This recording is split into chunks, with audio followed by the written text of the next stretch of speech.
Well, my dad took a job with the university here after many years at Findlay High School. He told me, he said, we're going to go to some basketball games over at Bowling Green. They have great basketball. This was 1948. Some of them had been in the service. Second World War, loaded with talent, and I just was so hooked. 60 years later, and I'm still hooked. Well, the first fellow I remember was Charlie Scher. He was 6'11".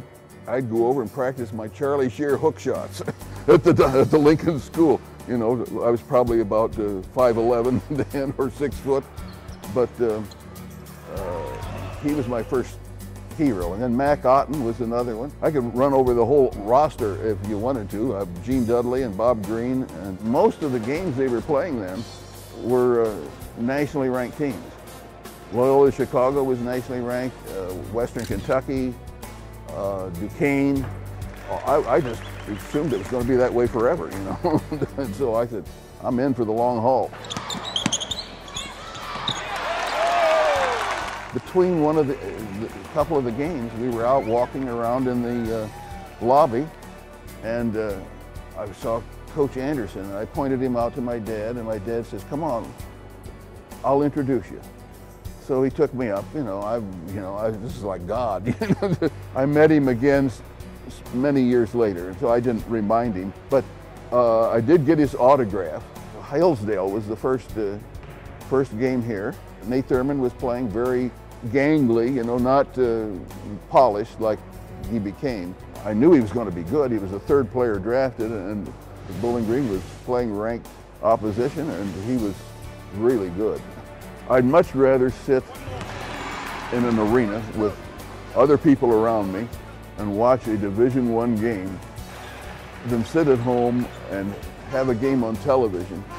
It's just great to be able to relate to a basketball team, and I have a good seat too, so I couldn't get through the winter, I don't think, if I just had to sit at home. Except for 2 years in the Army, I saw maybe 4 or 5 games, and even in the Army, I got home to see some games because I said, I gotta, I live for that.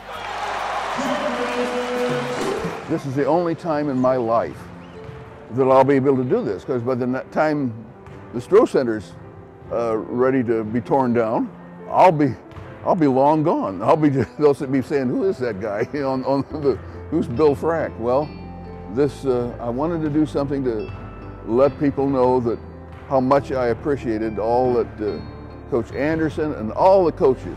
Every coach that I've known has been very nice to me. Well, thank you so much, Coach. I appreciate that. And this is one way I can say thank you. We're going to have a great facility. You can tell that we need more help for recruiting, for scheduling, and I can't take it with me. Maybe I can set an example. Maybe somebody else will say, I could do something like that. And I can picture sellouts as common. I appreciate all the friendships that from the players and from the coaches. The coaches here, I think, all of them work very hard. And they've had good assistant coaches, but money's been an issue. And hopefully now, in a few years down the road, it won't be the issue that it is now.